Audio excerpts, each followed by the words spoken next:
कितनी बार आपके सामने ऐसा हुआ है कि आपने इंस्टाग्राम की कोई पोस्ट खोली या सोशल मीडिया की कोई पोस्ट आई आपके सामने और किसी बॉलीवुड एक्टर ने एकदम से बहुत ही अनबिलीवेबल सी ट्रांसफॉर्मेशन कर दी, बॉडी ट्रांसफॉर्मेशन। और कितनी बार आपके साथ ऐसा भी हुआ होगा कि आपके सामने कई सारी ऐसी एक्ट्रेसेस एकदम से कूद के आई होंगी जो बहुत ही ज़्यादा सुंदर लग रही है एकदम से, और फिर आपको कुछ ऐसी सोशल मीडिया पे पिक्चर्स या वीडियोस दिखाई देंगी जो उनकी पहले की पिक्चर्स हैं कभी, और उसमें बहुत ही ज़्यादा शार्प डिफरेंस है।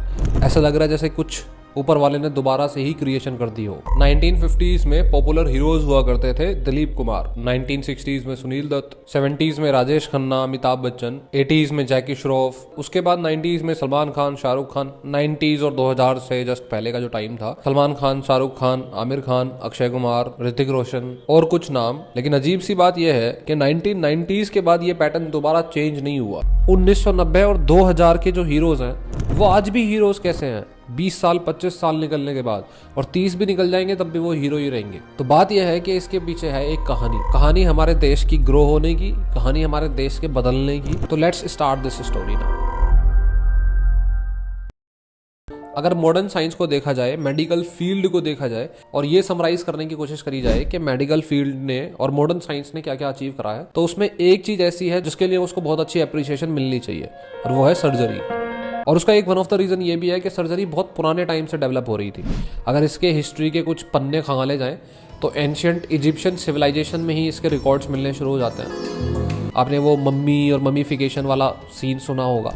ऐसा माना जाता था कि किसी इंसान की डेथ के बाद उसकी जो डेड बॉडी होती है उसको प्रिजर्व करके रखना चाहिए, क्योंकि उसकी जो सोल है, मतलब उसकी जो आत्मा है, वो सिर्फ तभी एग्जिस्ट कर सकती है जब तक उसकी बॉडी प्रिजर्व करके रखी गई है। तो बॉडी ऑर्गन्स को प्रिजर्व करने के लिए अलग से बॉडी से बहुत सलीखे से निकाल के जार, जो ग्लास के बॉक्सेस वगैरह होते हैं, उसमें रखा जाता था। अब अगर किसी इंसान की बॉडी से अगर आप उसके बॉडी ऑर्गन्स को निकालोगे तो आपको सर्जरी चाहिए ही चाहिए, उसके मेथड्स का पता होना चाहिए। तो ऐसे कुछ एविडेंसेस मिलते हैं एंशिएंट इजिप्शियन सिविलाइजेशन में। हालांकि ये जितने भी एविडेंसेस हैं ये सिर्फ देखे जाने वाले एविडेंसेस हैं, दिखते हैं, बहुत ज़्यादा रिटर्न फॉर्म में इसके एविडेंसेस मिलते नहीं है।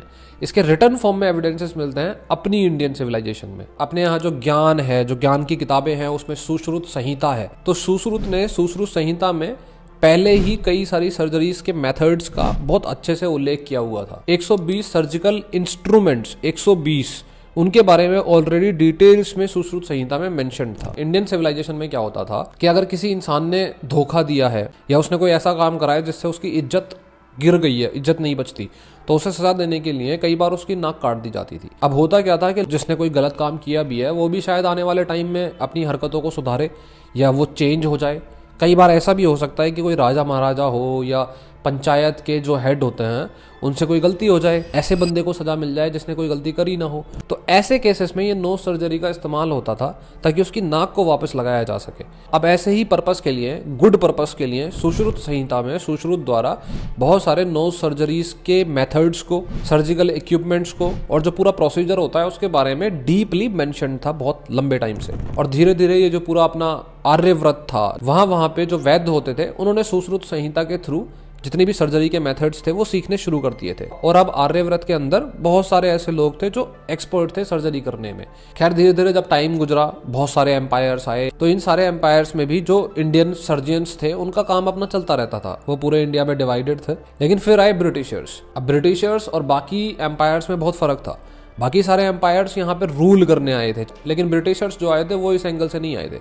उनका पर्पस था कि इंडिया से जो लूटा जा सकता है वो लूट लो, चाहे वो रिसोर्सेस हो, चाहे वो अनाज हो, भिंडी, टमाटर, गाजर, मूली, कुछ भी हो, सब लूट लो, और जो नॉलेज है वो भी अपने साथ लेके चले जाओ। और वही हुआ सर्जरी के साथ भी। तो बात है 1793 की। उस टाइम ब्रिटिश आर्मी जो है वो इंडिया में घुस रही थी धीरे धीरे। ईस्ट इंडिया कंपनी उस टाइम पे नाम हुआ करता था इनका। ये इंडिया में आए थे कि स्पाइस की ट्रेड करनी है हमें आपके साथ, मसालों की ट्रेड करनी है, और धीरे धीरे भाई भाई करके देश में घुस गए और अपनी स्ट्रेटेजीज इस्तेमाल करके पूरे देश पे कब्जा कर लिया फ्यूचर में। तो ये उसी टाइम के दौरान की बात है। ब्रिटिश आर्मी की लड़ाई लड़ाई चल रही थी टीपू सुल्तान के साथ। अब इस लड़ाई में जो है वो कटरा बुग्गी और जो घोड़े तांगा वगैरह होते हैं उनको लेके लड़ाई होती थी, और ब्रिटिश आर्मी की तरफ से एक आदमी था जो कटरा बुग्गी को चला रहा था, उसका नाम था कोवास जी। जब टीपू सुल्तान को कोवास जी के बारे में पता चला ब्रिटिश आर्मी की तरफ से लड़ाई कर रहा है, तो उसकी नाक काट दी उन्होंने। उसको और भी पनिशमेंट्स दिए, लेकिन नाक काटना एक बेसिक पनिशमेंट था। खैर ये इंसिडेंट जब खत्म हो गया और अप्रोक्सीमेटली 10 साल गुजर गए, तो ब्रिटिशर्स के पास कोवास जी दोबारा से मिलने गया।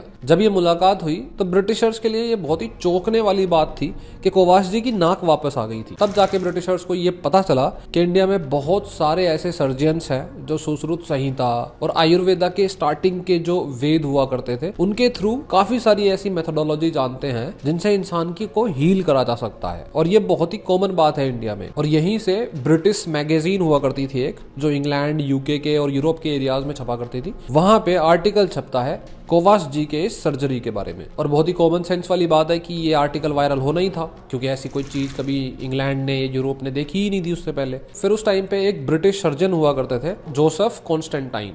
जब ये आर्टिकल छपा तो इन्होंने इंडिया से बहुत सारे आर्टिकल्स और सुश्रुत संहिता और ऐसे जितने भी टेक्स्ट वो मंगा सकते थे वो उन्होंने मंगाने शुरू करे। और 20 साल तक इन्होंने सर्जरी की स्टडी करी, और 20 साल बाद 1814 में इन्होंने अपनी पहली सक्सेसफुल नोज सर्जरी करी यूरोप के अंदर। अब जाहिर सी बात है कि इंडिया में तो ऐसा होता था कि लोगों की नाक काट दी जाती थी, लेकिन यूरोप का थोड़ा सीन अलग था। यूरोप में अक्सर बहुत ज्यादा वॉर हुआ करते थे, एम्पायर्स थे। तो ये जो नोज सर्जरी जिसने नया नया कदम रखा था यूरोप के अंदर, वो नोज सर्जरी सिर्फ नोज तक सीमित नहीं रही। फेस पे इंसान के जितने भी फेशियल फीचर्स होते हैं, बॉडी पार्ट्स होते हैं, वो जब वॉर्स के अंदर कट फट जाते थे, सोल्जर्स अपनी नाक गवा बैठे हैं या अपने होठ कट जाए उनका, तो उसकी सर्जरी में ये सारे मेथड्स इस्तेमाल होना शुरू हो चुके थे। लेकिन यहाँ तक भी जो सर्जरी का जो रूप था वो रिकंस्ट्रक्शन सर्जरी हुआ करती थी। किसी का कुछ कट फट जाए तो भाई जोड़ के ठीक कर देंगे आपको, लेकिन कोई भी ब्यूटी के लिए या कॉस्मेटिक सर्जरी का यहाँ तक कोई खास कुछ था ही नहीं, कुछ इंट्रोडक्शन ही नहीं था। लेकिन ये तब तक ही था बस जब तक एक जर्मन सर्जन हुआ करते थे, जैक्स जोसेफ। जब तक इनके दिमाग में ये नहीं आता कि भाई अगर हम सर्जरी का जो इस्तेमाल है वो इंसान की बॉडी पार्ट्स को दोबारा से जोड़ने के लिए कर सकते हैं, तो इंसान के बॉडी पार्ट को ट्रांसफॉर्म करके उसे ब्यूटीफुल दिखाने के लिए भी तो कर सकते हैं। जैक्स जोसेफ ने 1910-1915 तक 2-4 अटेम्प्ट भी कर दिए थे लोगों को सुंदर बनाने के। और ये वो टाइम था जहां लोग पेंटिंग्स देखा करते थे। पहली चीज तो 3D में बहुत सारी पेंटिंग्स बना नहीं करती थी। अब 2D में आप किसी के भी फीचर्स को अगर सुंदर बनाना चाहते हो तो आप कोशिश ये करोगे कि भाई सिमेट्री रहे, उसके नाक के नीचे का एरिया बिल्कुल बराबर रहे, उसकी आंखें जो हैं वो प्रॉपर लेंथ पे हो, कुछ भी ऊपर नीचे ना हो, एक सिमेट्री हो फेशियल फीचर्स में। तो लोग उसी टाइप के ही फेस को, फेशियल फीचर्स को एडमायर भी करते थे। और यहीं से फिर धीरे धीरे जो सर्जरी पहले किसी के कट फटने का इलाज करने के काम आती थी, वो नोज सर्जरी के थ्रू ब्यूटिफिकेशन के लिए सर्जरी का इस्तेमाल होना शुरू हुआ। खैर 1930 और 1940 तक जब हॉलीवुड धीरे धीरे उसका इन्फ्लुएंस बढ़ने लग गया, तो लोगों के बीच में नोज सर्जरी का कराना ये भी काफी कॉमन होने लग गया, स्पेशली वो लोग जो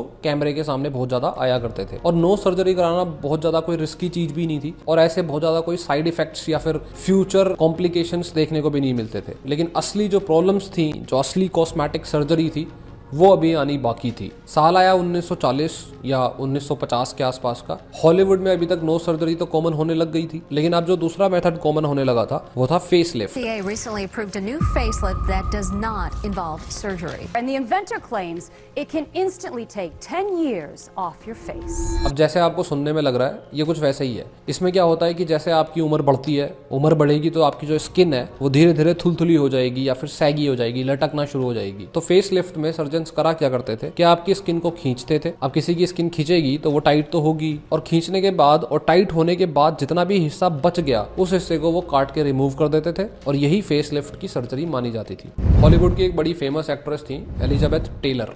आपकी स्क्रीन पे इनका फेस आ रहा होगा। राइट साइड में जो इनका फेस है उसमें जो इनकी एज है वो अप्रोक्सीमेटली 75-76 और मे बी इवन 78 साल की उम्र का फेस है। आपको चेहरा देख के समझ में आ रहा होगा कि चेहरे पे ना तो कोई झुर्रियां हैं ना कोई रिंकल्स हैं। तो बहुत हाईली प्रोबेबल है कि ये फेस लिफ्ट का जो सर्जरी है, जो मेथड है, उसका इस्तेमाल करा गया था। हालांकि एलिजाबेथ टेलर ने कभी ये आके पब्लिकली एक्सेप्ट नहीं किया। और बेसिक प्रॉब्लम ये है कि आज भी जो लोग सर्जरीज कराते हैं, specially celebrities, so called celebrities, वो आज भी ये एक्सेप्ट नहीं करते उन्होंने ये सारी चीजें कराई हैं। खैर धीरे धीरे टाइम गुजरा तो 1960 का टाइम आया तो आईलिड सर्जरी बहुत पॉपुलर होने लग गई। आंखों के नीचे जो स्किन है वो ढीली हो जाती है, आंखों के ऊपर भी जो स्किन है वो ढीली हो जाती है। जैसे जैसे आपकी उम्र बढ़ती है तो उस स्किन को रिमूव कर दिया जाएगा। 1980 आने तक एक और सर्जरी थी जो बहुत ज्यादा कॉमन होने लग गई हॉलीवुड में। अब ये जो सारी सर्जरीज हैं, डिफरेंट टाइप ऑफ सर्जरीज, ये हॉलीवुड में पॉपुलर हो रही थी लेकिन ये अपने इंडिया में पॉपुलर नहीं हो रही थी। बॉलीवुड भी 1980 तक अच्छा खासा डेवलप हो गया था लेकिन वहां पॉपुलर नहीं हो रही थी ये सारी चीजें। इसके भी रीजंस मैं आपको आगे बताऊंगा। फिलहाल जो सर्जरी धीरे धीरे पॉपुलर हो रही थी हॉलीवुड में वो समझा देता हूँ। 1980 में पॉपुलर होनी शुरू हुई ब्रेस्ट ऑग्यूमेंटेशन। अब जैसा आप सोच रहे हो वैसा ही ब्रेस्ट की साइज को बढ़ाना। जब मैंने इस पे अच्छे खासे लेवल पे रिसर्च करी तो यूजुअली हमेशा ये मेंशन करा गया कि जनरली ये सेफ होती है लेकिन इसके अपने रिस्क्स होते हैं। बहुत अजीब बात यह है कि जनरली ये सेफ होती है, ये लिखना भी क्यों जरूरी है? क्योंकि जनरली तो हर चीज ही सेफ होती है, जबकि इसके अंदर के जो मेजर साइड इफेक्ट्स बोल दो फ्यूचर में या फिर इसके जो मेजर रिस्क्स इन्वॉल्व है वो अच्छे खासे लेवल के रिस्क इन्वॉल्व है और वो आपको अभी फील आना भी शुरू हो जाएगा। बहुत ही सिंपल शब्दों में मैं आपको समझाऊंगा, बहुत ही देसी और अपनी भाषा में जो समझ सको, टेक्निकल ना हो ज्यादा। किसी के ब्रेस्ट साइज को अगर आपको बढ़ाना है सर्जरी के मेथड से तो आपको कुछ ना कुछ उसके अंदर इम्प्लांट करना पड़ेगा, कुछ ना कुछ रखना पड़ेगा। तो ब्रेस्ट साइज के बढ़ाने के केस में दो चीजों को अक्सर इम्प्लांट करा जाता है। पहला सलीन वाटर सॉल्यूशन, नमक का पानी, और दूसरा सिलिका जेल। तो पहले तो बेसिक चीज ये है कि जब सर्जरी होती है तो ऑफ कोर्स उसमें एनेस्थीसिया इन्वॉल्व होते हैं, वरना तो सर्जरी को करना ही almost half of the time तो पॉसिबल ही नहीं हो पाएगा, लोग इतना पेन ही बर्दाश्त नहीं कर पाए शायद। दूसरा, सर्जिकल ऑपरेशन में स्किन को काट के उसके अंदर चीजें इम्प्लांट करना ये अपने आप में कोई छोटा मोटा प्रोसेस नहीं है। इसमें अच्छी खासी ब्लीडिंग इन्वॉल्व होने का चांस होता है और ब्लीडिंग इन्वॉल्व होती है तो बाकी सारी चीजें भी इन्वॉल्व हो सकती हैं, इन्फेक्शंस भी हो सकते हैं पोस्ट सर्जरी, बहुत सारी चीजें होती हैं। खैर अगर मान भी लिया जाए कि ये सारी चीजें कोई बहुत ही परफेक्ट सर्जन आराम से कर सकता है, और यूजुअली बहुत सारे सर्जन ऐसे होते हैं जो आराम से कर सकते हैं, वो इतने एक्सपर्ट्स होते हैं, फिर भी इसके अंदर का जो प्रोसेस है वो आपको थोड़ा और अजीब फील कराएगा। मैंने दो चीजें बताई, सिलिका जेल और सलीन वाटर को अंदर इम्प्लांट करा जाता है। लेकिन अजीब बात यह है कि एक बार जब ये अंदर इम्प्लांट हो जाए और ब्रेस्ट साइज बढ़ जाए तो ये दोनों जो एक तरीके से पैकेट होते हैं अंदर, कोई भी आप चूज करो, दोनों पैकेट्स फट भी सकते हैं। फट सकते हैं मतलब अंदर ब्रेस्ट के फट सकते हैं। अगर सलीन वाटर सॉल्यूशन अंदर फट जाता है तो एकदम से जो ब्रेस्ट का साइज है वो कुछ ही टाइम के अंदर कम हो जाएगा और बॉडी जो है वो नमक के पानी को यूजुअली एब्जॉर्ब कर लेगी। तो आप इमेजिन करके देखो कि लेफ्ट वाला फट गया और राइट वाला नहीं फटा और ब्रेस्ट साइज चेंज हो गया, तो how scary is that situation in itself. खैर दूसरा जो चीज है सिलिका जेल, उसकी कहानी तो और अजीब है। अगर वो अंदर फट गया तो इंसान को पता भी नहीं चलेगा। इसीलिए जो सिलिका जेल की इम्प्लांट्स कराते हैं, उसकी सर्जरी कराते हैं, उनको यूजुअली एमआरआई के थ्रू चेक करना पड़ता है, क्रॉस चेक करना पड़ता है। और कई बार ऐसा भी होता है कि ये जो इम्प्लांट्स कराए गए हैं, अगर ब्रेस्ट कैंसर की सिचुएशन क्रिएट हो रही है, उनके सेल्स क्रिएट हो रहे हैं, तो उनको ट्रैक करना या ट्रेस करना भी इन इम्प्लांट्स की वजह से ज्यादा मुश्किल हो जाता है। अब आप इमेजिन करके देखो, लेट सपोज आप एक मेल हो या आप एक फीमेल भी हो, तो किसी इंसान की जो अट्रैक्टिवनेस है वो उसके ब्रेस्ट ऑगमेंटेशन के प्रोसेस को करके बढ़ गई है। पर क्या वो सच में बढ़ गई है? फील करके देखो। जितनी बातें मैंने आपको बताई, और of course I am sure कि मैं सारी बातें नहीं बता पाया, मैं कोई डॉक्टर नहीं हूँ, but these things are there. तो is it really natural beauty? खैर आगे टाइम बढ़ा थोड़ा थोड़ा और 1990 का जब टाइम आया तो हॉलीवुड में, अभी तक मैं चीजें जो है वो हॉलीवुड के कंपैरेटिवली बता रहा हूँ क्योंकि इंडिया में कुछ भी अभी तक इंट्रोड्यूस नहीं हुआ था। 1990 आने तक चीक और चिन इम्प्लांट्स होने शुरू हो गए। आपकी जो लाइन को बहुत शार्प कर दिया जाएगा, आपके चीक्स को बहुत शार्प कर दिया जाएगा। खैर 2000 के आसपास बोटॉक्स और फिलर्स बहुत पॉपुलर हो गए। अब बोटॉक्स और फिलर्स जो है वो सर्जिकल मेथड नहीं है, इसमें सर्जिकली ऑपरेट नहीं करा जाता। इनफैक्ट जो बोटॉक्स और फिलर्स हैं वो केमिकल्स के नाम है। बोटॉक्स एक केमिकल होता है, न्यूरोटॉक्सिन होता है। ये करता क्या है कि जैसे एक इंसान है वो किसी को देख रहा है या किसी इंसान को कोई आंखें छोटी करके ऐसे देख रहा है, तो यूजुअली आपकी जो यहाँ की कुछ मसल्स होती हैं वो मसल्स आपकी स्किन को टाइट करती हैं ताकि आपका एक फेशियल एक्सप्रेशन बन सके। तो बोटॉक्स क्या करता है, उन मसल्स को पैरालाइज कर देता है, ताकि मसल्स पैरालाइज हो जाएंगी तो आपकी स्किन को सिकोड़ेंगे नहीं, झुर्रियां नहीं आएंगी, और जब वो टेम्पररी झुर्रियां नहीं आएंगी तो परमानेंटली भी झुर्रियां कम पड़ेंगी। खैर मैं आपको एक चीज क्लियरली समझाता हूँ कि सर्जरी, बोटॉक्स, फिलर्स, ये सारी चीजें डेवलप हुई और पॉपुलर हो गई, पर इन्हें हर कोई नहीं करा सकता और इसमें एक अच्छा खासा बड़ा प्रोसीजर इन्वॉल्व होता है। इसके साइड इफेक्ट्स भी होते हैं। इनफैक्ट कॉमन सेंस वाली चीज है कि precaution is better than cure. Precaution अगर आपको बिना साइड इफेक्ट्स के, बिना किसी परेशानी के मिल सकते हैं तो क्यों ना किए जाएं। और सच्चाई ये है कि ये आज के टाइम की जरूरत है, बढ़ते हुए पॉल्यूशन को देखते हुए। तो शायद अगर आप 24-25 के हो और आपको लग रहा है कि भाई मैं तो अभी बहुत जवान हूँ, मैं क्यों सुनूं इन सारी चीजों के बारे में, तो आप गलत हो। क्योंकि टाइम वो नहीं रहा जो पहले था। पहले गाड़ियाँ नहीं होती थी इतनी ज़्यादा, पहले इतनी ज़्यादा इंडस्ट्रीज़ नहीं थी। अब गाड़ियां हैं, इंडस्ट्रीज है, तो पॉल्यूशन है तो आपकी स्किन पे उसका इफेक्ट दिखेगा ही दिखेगा। ऐसे में स्किन होने लग जाती है ऑक्सीडाइज। जैसे आपने मेटल को देखा होगा ऑक्सीडाइज हो जाता है, वैसे स्किन भी ऑक्सीडाइज होती है। तो हमारे पास इस प्रॉब्लम को टैकल करने के लिए दो ही तरीके होते हैं, या तो आप टाइम गुजरने के बाद में सर्जरी या बोटॉक्स या फिलर्स की तरफ अपना मुंह मोड़ो, या फिर प्रिकॉशंस लो। प्रिकॉशंस क्या हैं? प्रिकॉशंस जैसे एक अच्छा विटामिन सी सीरम जो जेंटल हो, और हमें किसी भी ऐसी चीज पे ट्रस्ट नहीं करना जो हवा में बोली जा रही हो। अब विटामिन सी सीरम जो है वो भी बहुत सारे हैं, तो फिर चूज कैसे करना है कि कौन सा अच्छा होगा? चूज हमें करना होता है ये देख के कि विटामिन सी सीरम की एफिशिएंसी कितनी है, और ये चेक करने के लिए मैंने एक एप्पल टेस्ट के बारे में कभी पढ़ा था और देखा था, तो वहीं से मैंने डिसाइड करा कि मैं खुद इस एप्पल टेस्ट को करूंगा। अमेजॉन से विटामिन सी सीरम ऑर्डर करने गया, वहां टॉप सेलर्स में मेरे को मिला ये वाला सीरम, डीकंस्ट्रक्ट कंपनी का है, लिंक डाल दूंगा मैं डिस्क्रिप्शन और कमेंट में। खैर एप्पल टेस्ट जो मैंने किया वो देख लेते हैं। अब इस टेस्टिंग में मैंने एक फ्रेश एप्पल लिया, उसके 2 टुकड़े करे, दोनों टुकड़े हाथ में लिए और एक पे मैंने विटामिन सी का सीरम लगा दिया, दूसरे को मैंने ऐसे ही छोड़ दिया। उसके बाद 12 घंटे बाद जब आप इसके रिजल्ट्स देखोगे तो आपको दिखेगा कि जिस पार्ट पे आपने विटामिन सी का सीरम लगाया था उसकी कंडीशन और जिस पे नहीं लगाया था उसकी कंडीशन में डिफरेंस है, और अच्छा खासा डिफरेंस है, और जबकि 12 ही घंटे हुए हैं बस। और पर्सनली मैंने और भी विटामिन सी सीरम यूज करे हैं, औरों की कंपैरिजन में ये बहुत ही कम स्टिकी था और काफी लाइट वेट था। बाद में देखा तो पता चला कि ये वाटर बेस्ड टेक्नोलॉजी का इस्तेमाल करते हैं इसको प्रिपेयर करने के लिए। खैर आपको यही वाला विटामिन सी सीरम बाय करना हो तो लिंक डिस्क्रिप्शन और कमेंट बॉक्स में है, वहां से देख लेना। खैर आगे चलते हैं। और फिर 2010 अभी जो लेटेस्ट है उसमें एक और सर्जिकल मेथड है जो बहुत पॉपुलर हुआ, खास करके हॉलीवुड के अंदर। She ended up in a wheelchair. Patient's death. Had A a Brazilian Brazilian butt butt lift. lift.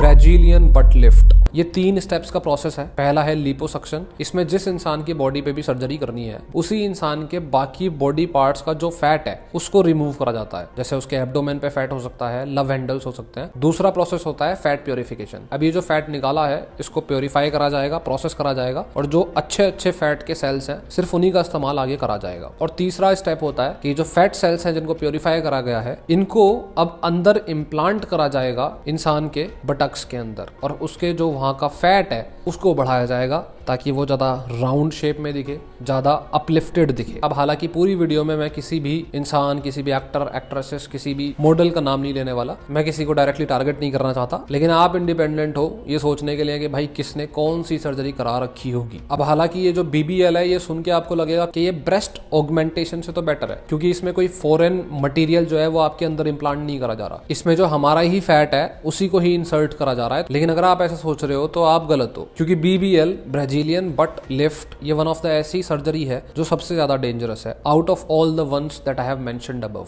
अब ऐसा क्यों है इसका मैं बेसिक रीजन समझाता हूं आपको जो इजीली समझ में आ जाएगा। जब आप किसी और तरीके के इम्प्लांट्स कर रहे होते हो, जैसे ब्रेस्ट ऑगमेंटेशन में सिलिका जेल को इम्प्लांट करा जा रहा है, अब वो सिलिका जेल जो है वो बॉडी के अंदर सिर्फ पड़ा रहता है, और बॉडी के जो बाकी के प्रोसेस हैं जैसे कि हमारी ब्लड वेसल्स हैं, हमारी ब्लड सप्लाई है, वो उससे इंटरफेयर नहीं करती। लेकिन BBL के अंदर आप जो फैट को अंदर इम्प्लांट कर रहे हो उस फैट को फाइनली ब्लड सप्लाई की लाइन में आना पड़ेगा, ब्लड सप्लाई को प्रॉपर्ली सर्कुलेट करना पड़ेगा अपने अंदर से, वरना वो किसी काम का ही नहीं है। जो आपने इम्प्लांट करा है वो बेकार हो जाएगा, सड़ जाएगा या एब्जॉर्ब हो जाएगा बॉडी के अंदर। अब यूजुअली BBL के अंदर क्या होता है कि 50-60% ऑफ फैट जो डाला जाता है स्टार्टिंग प्रोसेस में सिर्फ वही ये कैपेबिलिटी रखता है कि वो ब्लड सप्लाई की लाइन को चला पाएगा, ब्लड सप्लाई को रिसीव कर पाएगा, बाकी सारा जो है वो बॉडी एब्जॉर्ब कर लेती है। तो यूजुअली जो सर्जन्स होते हैं वो ज्यादा अमाउंट ऑफ फैट डालते हैं जितना आपको चाहिए उससे, ताकि जो बाद में फाइनली बचे वो एक आइडियल अमाउंट हो। लेकिन सपोज करो कि अगर दोनों साइड में एक साइड का जो फैट है वो कम हो जाए और एक साइड का ज्यादा हो जाए। दूसरा एक और डेंजरस चीज है कि जब फैट को अंदर इंजेक्ट करा जाता है तो अगर गलती से भी वो किसी वेन के अंदर चला गया, क्योंकि इतना सिंपल प्रोसेस तो है नहीं, किसी भी वेन के अंदर चला गया तो वो पूरी ब्लड सप्लाई लाइन को खराब कर सकता है और वो बहुत ही जानलेवा और लाइफ थ्रेटनिंग हो सकता है। लेकिन अब मजे की बात यह है कि 1990 तक हॉलीवुड में तो बहुत सारी सर्जरीज के मेथड्स थे जो वायरल होने लग गए थे और जो सेलिब्रिटीज हैं वो कराने लग गए थे। हालांकि जो पब्लिक की हेट है वो बढ़ रही थी इन सारी चीजों को देखते हुए, लेकिन जो सेलिब्रिटीज हैं वो करा रहे थे मस्त अपना। लेकिन बॉलीवुड में इसका कोई फर्क नहीं पड़ रहा था। लेकिन फिर साल आता है 1991। बहुत लोगों को शायद ये पता नहीं होगा, पर 1991 वो साल था जब इंडिया की इकोनॉमी को लिबरलाइज कर दिया गया। इंडिया की इकोनॉमी में मेजर रिफॉर्म्स करे गए, liberalisation of Indian economy. Liberalization brought in tow a whiff of competition into the Indian industry. But I think they would find India a very good place to make profits, and profits which are perhaps more than what they can make in most of the जिन लोगों को countries. Technically चीज़ें समझ में नहीं आती, एक बहुत ही simple method है कि हर देश के जो बॉर्डर्स होते हैं वो क्लोज्ड होते हैं ज्योग्राफिकली, लेकिन हर देश का जो मार्केट होता है उस मार्केट के भी बॉर्डर्स होता है। और 1991 वो टाइम था जब इंडिया ने अपने देश के मार्केट के बॉर्डर्स खोल दिए। मतलब बाहर की कंपनीज इंडिया आ सकती हैं इन्वेस्ट करने, अपने अपने फ्यूचर को देखने, और इंडियन कंपनीज भी बाहर जा सकती हैं। India's development is of tremendous significance for the future of the entire development. ये वही टाइम था जब मनमोहन सिंह जो है वो फाइनेंस मिनिस्टर थे इंडिया के, और उनकी बहुत तारीफें करी जाती हैं क्योंकि इंडिया इस टाइम पे इकोनॉमिकली बहुत सफर कर रहा था, और 1991 के बाद ही इंडिया ने इकोनॉमी की नज़र से ग्रो करना स्टार्ट करा था। लेकिन इस लिबरलाइजेशन के कुछ साइड इफेक्ट्स भी थे, और उन साइड इफेक्ट्स में एक था ये कॉस्मेटिक सर्जरीज। सिर्फ कॉस्मेटिक सर्जरी नहीं, पूरे के पूरे वेस्टर्न कल्चर का इंडियन कल्चर में मिक्स होना या बॉलीवुड पे उसका इन्फ्लुएंस पड़ना। जब लिबरलाइजेशन ऑफ इंडियन इकोनॉमी हुआ तो बाहर के जो स्टूडियोज वगैरह थे या बाहर के जो इन्वेस्टर्स थे उन्होंने ढूंढना शुरू कर दिया कि इंडिया में ऐसा क्या है जो हम बाहर बेच सकते हैं और पैसा कमा सकते हैं। और इंडिया में एक अच्छी चीज जो थी वो बॉलीवुड थी, जो बहुत अच्छे लेवल पे और अच्छी मूवीज को क्रिएट कर रही थी, जिनको बाहर बेचा जा सकता था, या फिर बाहर की जो मूवीज हैं उनको इंडिया में दिखाया जा सकता था। और वहीं से जो फॉरेन स्टूडियोज हैं उनका इंडिया में इंट्रोडक्शन होना शुरू हुआ। ये जो कुछ साल पहले आपने सूर्यवंशम मूवी सेट मैक्स पे, सोनी सब, सोनी, ये सारी चीजें देखी हैं, ये इसी टाइम पे इन्होंने एंट्री ली थी इंडियन मार्केट में। Sony, the Japanese electronics transnational, made its debut in the Indian market. In fact शायद आपको आज लगे कि डिज्नी ने हॉटस्टार को बाय करके फिर एंट्री ली है, लेकिन ऐसा है नहीं। डिज्नी बहुत पहले ही आ गया था, उसी टाइम पे आ गया था। यूटीवी के जो चैनल्स होते हैं, जेनजी को तो शायद नहीं पता होगा, लेकिन पुरानी जनरेशन को पता होगा, जो टीवी पे यूटीवी के चैनल्स आते थे वो डिज्नी द्वारा ही रन करे जाते थे। खैर, ये जब फॉरेन स्टूडियोज इंडिया आए, इन्होंने इंडिया की काफी सारी फिल्म्स पे इन्वेस्ट भी करा, कई फिल्म डायरेक्टर्स के साथ कोलैबोरेट करके मूवीज क्रिएट करी, और धीरे धीरे ये जो सर्जिकल मेथड्स हैं, बोटॉक्स, फिलर्स, कॉस्मेटिक सर्जरीज, इनका इन्फ्लुएंस और इंट्रोडक्शन जो है वो इंडियन एक्टर्स और एक्ट्रेसेस को भी होने लग गया। अब बहुत ही सिंपल सी बात है कि अगर सामने हॉलीवुड में कोई आर्नोल्ड जैसा बंदा एक्टिंग कर रहा है तो इंडिया में भी आपको ऐसा बंदा चाहिए जो आर्नोल्ड जैसी फिजिक रखता हो। अब उसके लिए फिर आपको स्टेरॉइड्स का इस्तेमाल करना पड़े तो आप करो,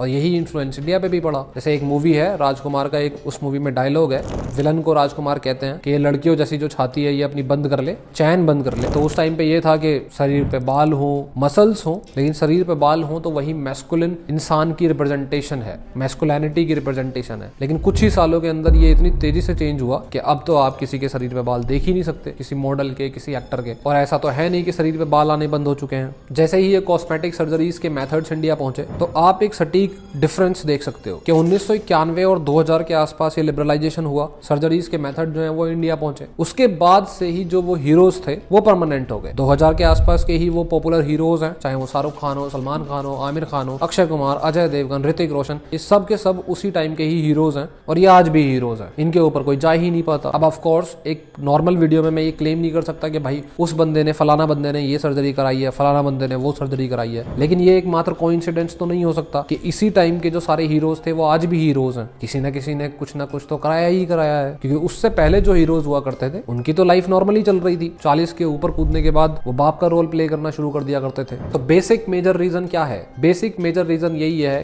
कि कोई बूढ़ा नहीं होना चाहता, कोई आउट ऑफ द स्पॉटलाइट नहीं जाना चाहता। सबसे पहले जो अनुमान लगाया जाता है कि बॉलीवुड में किसी ने कॉस्मेटिक सर्जरी का इस्तेमाल करा हो तो श्रीदेवी का नाम निकल के सामने आता है। अब इस पूरी वीडियो में मैंने जहां भी जिसका भी नाम लिया है मैं सिर्फ अनुमान लगा रहा हूं, मैं क्लेम नहीं कर रहा हूं कि हाँ ऐसा ही हुआ होगा, और ये सारी चीजें ऑलरेडी न्यूज में अवेलेबल हैं, तो डायरेक्टली मेरे ऊपर फ्यूचर में कोई एलिगेशंस नहीं बनती। डिस्क्लेमर भी मैं साथ में अटैच कर दूंगा। आपकी स्क्रीन पे जो इस टाइम पे 2 फोटोज आ रही हैं, ये श्रीदेवी की फोटो है बिफोर एंड आफ्टर की, और क्लियर कट आप देख सकते हो कि जो नाक है वो काफी शार्प हो गई है, नोज शार्प हो गई है। तो 1990s में श्रीदेवी ने राइनोप्लास्टी कराई, ऐसे अनुमान लगाए गए। 2000 आने तक शिल्पा शेट्टी का भी नाम सामने आया, और प्रोबेबली शिल्पा शेट्टी ने ये एक्सेप्ट भी किया कि उन्होंने नोज सर्जरी कराई है। खैर, ये भी सच है कि कॉस्मेटिक सर्जरी के बारे में अगर बॉलीवुड में चीजें एक्सेप्ट करी गई हैं तो वो सिर्फ नोज सर्जरी के बारे में करी गई हैं, क्योंकि एक ऐसी चीज है जिसको आप बता सकते हो पब्लिकली, बाकी किसी चीज के बारे में बताया नहीं गया, लेकिन कराई सब गई है। Almost every single one of cosmetic surgery, जितनी भी मैंने आपको पहले मेंशन करी थी। जैसे आमिर खान की एक मूवी आई थी फना, ये जो मूवी थी ये 2003 की मूवी थी। अगर आप फोटोज वगैरह देखोगे तो आपको दिखेगा कि चीक के नीचे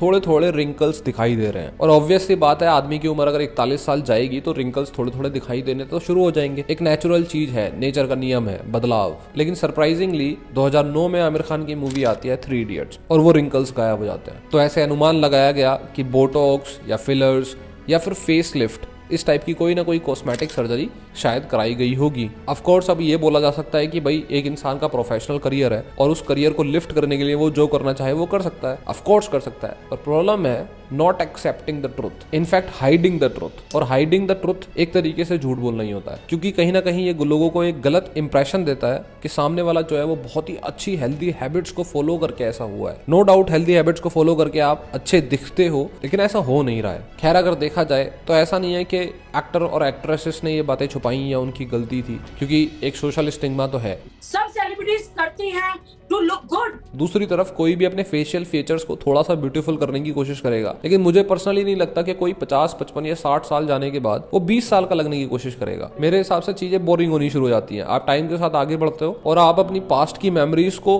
काफी अच्छा फील करते हो, लेकिन आप वापस से जाके उस पूरी लाइफ को दोबारा जीना नहीं चाहोगे, कोई नहीं चाहेगा, मतलब एक एक दिन करके जीना। तो प्रॉब्लम सबसे बड़ी थी कॉमर्शलाइजेशन ऑफ सिनेमा 1990s में जो हुआ। जो लोग पैसा इन्वेस्ट कर रहे थे बॉलीवुड मूवीज में, उनको पैसा रिटर्न चाहिए था, और पैसा रिटर्न आएगा सिर्फ हीरो और हीरोइन को बनाने से। इसीलिए धीरे धीरे बॉलीवुड में से एक्टर और एक्ट्रेसेस गायब होने लग गए, सिर्फ हीरो और हीरोइंस रह गए, यानी मॉडल्स रह गए। इसीलिए जो कंगना रनौत का इंटरव्यू है जिसमें वो कहती है कि बॉलीवुड में जो एक्ट्रेसेस हैं वो हर रोल के लिए जिम जा रही हैं, वो हर रोल के लिए सर्जरीज करा रही हैं प्रोबेबली, वो बिल्कुल सही बात है। क्योंकि आप जो कोशिश कर रहे हो बिल्कुल लीन एक ही तरह का सबका लुक होने का, वो हमारी सोसाइटी को रिप्रेजेंट नहीं करता। हमारी सोसाइटी में मिडिल क्लास में, अपर मिडिल क्लास में भी, इवन रिच फैमिलीज में भी मोटी मोटी आंटीज हैं। सॉरी टू से अगर किसी को बुरा लगे, पर सच्चाई यही है, अंकल हैं। फिर वो हमें बॉलीवुड एक्टर और एक्ट्रेसेस मॉडल्स में दिखाई नहीं देता।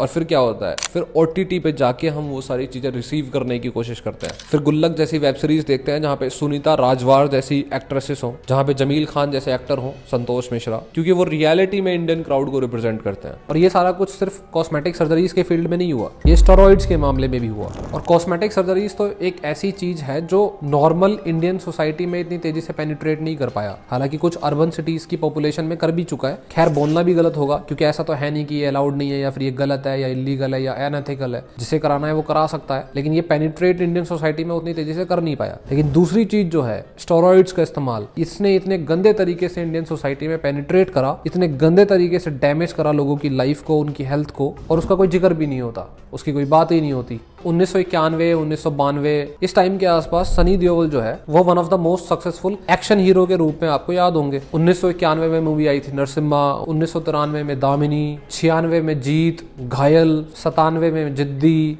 घातक, इस टाइप की मूवीज आ रही थी। और सारी मूवीज में सनी देओल की जो बॉडी थी वो अच्छी खासी बॉडी थी, मस्कुलर बॉडी, शरीर पे बाल हैं, एब्स वगैरह नहीं है, लेकिन पेट फ्लैट है, कोई फैट भी नहीं है। और सच्चाई ये है कि हेल्दी बॉडी की यही पीक एबिलिटीज होती हैं। 4-5% बॉडी फैट होना, 7% बॉडी फैट होना, ये हेल्दी नहीं होता। रेयरली ऐसी कोई बॉडी होती है जिसपे मसल्स बहुत तेजी से चढ़े, मतलब उसका वेट गेन मसल के रूप में हो और फैट ना चढ़े। ऐसा बहुत ही रेयरली पॉसिबल है, नेचुरली ये होता नहीं है। कहने का मतलब सनी देओल की जो फिजिक है वो पीक फिजिक है अगर आप नेचुरली उसको ग्रैब करना चाहते हो। तो इतनी सारी तगड़ी तगड़ी फिजिक बॉलीवुड में आई कहां से? Use of anabolic steroids. लेकिन बताता कोई नहीं। एक बहुत ही क्लासिकल केस है आमिर खान का। अब मैं कोई क्लेम नहीं करता कि उन्होंने क्या किया क्या नहीं किया, मैं बिल्कुल भी ये क्लेम नहीं करता, बस एक एजुकेशनल और एनालिसिस पर्पस के हिसाब से आपको बताता हूँ। दंगल मूवी आई थी 2016 में। आमिर खान का उस टाइम पे जो एज थी वो 50-51 साल की होगी। फिजिक उनकी क्या है वो आपके स्क्रीन पे आई रही होगी, आपने खुद भी देखी होगी। लेकिन उसके कुछ टाइम बाद आमिर खान की जो फिजिक है या आमिर खान की जो बॉडी है वो कुछ इस तरीके से देखी गई। पहली चीज तो आप अगर किसी भी समझदार इंसान के पास जाओगे जिसने फिटनेस में अच्छा खासा एक्सपीरियंस ग्रैब करा हुआ है, तो वो आपको देखते ही बता सकता है कि इस तरह की फिजिक 50-51 साल की एज में ग्रैब करना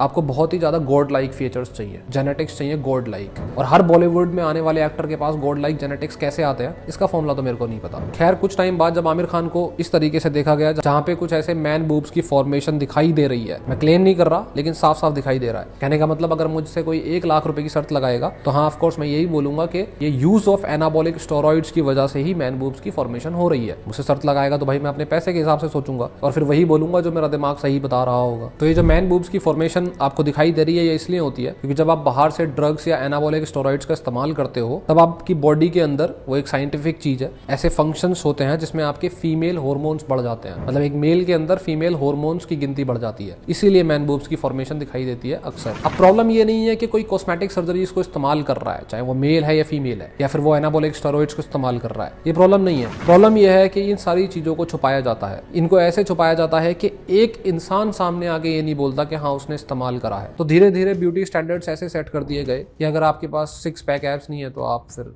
आइडल नहीं हो, आप परफेक्ट नहीं हो। किसी लड़की के पास अगर बहुत ही प्यारे से लिप्स, बहुत ही प्यारे सी जो लाइन, बहुत ही प्यारी सी शक्ल, सब कुछ परफेक्ट, उसके साथ में उनकी जो फिगर है, जो उनके बाकी बॉडी फीचर्स हैं वो भी परफेक्ट होने चाहिए एकदम से। जब आप ऐसे ब्यूटी स्टैंडर्ड्स को सेट कर देते हो और फिर बताते भी नहीं हो कि आपने ऐसे मेथड्स का इस्तेमाल करा है जो नेचुरल नहीं है, प्रॉब्लम वहाँ पे आती है। क्योंकि उसके बाद जो सोसाइटी में डैमेज होता है वो किसी को पता ही नहीं चलता। कोई भी एक नॉर्मल सा टीनेजर लड़का वो जिम जाता है, जिम जाके वो ट्रेनर को बोलता है कि उसको इस टाइप के हीरो की बॉडी चाहिए। कुछ टाइम बाद ट्रेनर उसको सजेस्ट करता है कि इसके लिए तो आपको ये लेना पड़ेगा, और वो क्या होता है? Anabolic steroids. लड़के को अगर थोड़ा सा भी शक हो कि भाई ये गलत है, ये नुकसान करेगा, कि भाई जब बॉलीवुड के इतने बड़े बड़े एक्टर्स इस्तेमाल करते हैं तेरे को क्या नुकसान होगा जब उनको कुछ नहीं हुआ। ऐसे बहुत सारी चीजें हैं। पान मसाला के एड्स में भी आपने ऐसी चीजें देखी होंगी। छोटे छोटे बच्चे बोल रहे हैं कि जब शाहरुख खान को कुछ नहीं हुआ तो मेरे को क्या होगा। शाहरुख खान मरबे नहीं किया तो हम कैसे मर जाएंगे।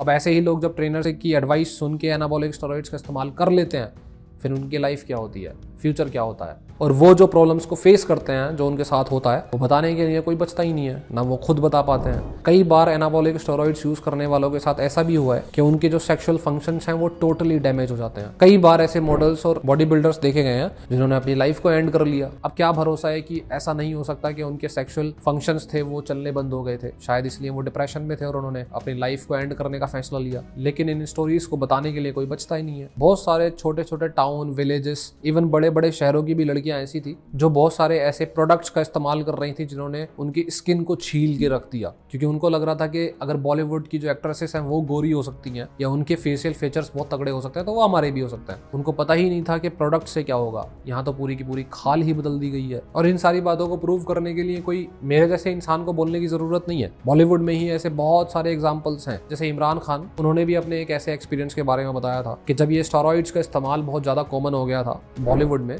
तो मजबूरन उनको भी एनाबॉलिक स्टेरॉइड्स का इस्तेमाल करना पड़ा, क्योंकि उनका जो साइज था वो अपने करस्पॉन्डिंग एक्टर्स के कंपैरिजन में धीरे धीरे कम होता जा रहा था, क्योंकि वो लोग तो अच्छी बिल्ड कर पा रहे थे और ये नहीं कर पा रहे थे। इनकी बॉडी जो थी वो सपोर्ट नहीं करती थी। एनाबॉलिक स्टेरॉइड्स लेने के बाद इनको थोड़ा फायदा तो हुआ होगा, लेकिन एनाबॉलिक स्टेरॉइड्स के अपने साइड इफेक्ट्स भी होते हैं जिसके बारे में बताया ही नहीं जाता। जब लोग अपने एनाबॉलिक स्टेरॉइड्स का इस्तेमाल ही नहीं बताते तो उसके नुकसान का तो क्या बताएंगे। उसके बाद इमरान खान की लाइफ काफी डिप्रेशन में चली गई। तो ऐसे ऐसे बहुत सारे एक्टर्स जिनके फ्यूचर बहुत प्रॉमिसिंग लग रहे होते थे, जैसे इमरान खान और ऐसे बहुत सारे एक्टर्स, वो कहाँ चले जाते हैं, उनकी स्टोरीज कौन सुनता है। खैर, आज की सच्चाई तो यही है कि एक्टर्स, एक्ट्रेसेस और मॉडल्स में कोई खास डिफरेंस नहीं है। हर कोई जो एक्टर है, जो एक्ट्रेसेस है, वो मॉडल है अपने आप में। जो लोग शायद नेचुरल ब्यूटी और ऐसे ऐसे जो लेसन्स होते हैं सोसाइटी में, ऐसे ऐसे लेसन्स को लेके जो मूवीज बनाते हैं, शायद उनमें जो लीड रोल प्ले कर रहे हैं उन्होंने खुद ने ही भर भर के सर्जरीज कराई हो, भर भर के एनाबॉलिक स्टेरॉइड्स का इस्तेमाल करा हो। तो सच्चाई तो आज की यही है। शो बिजनेस है, ऐसे ही चलता है,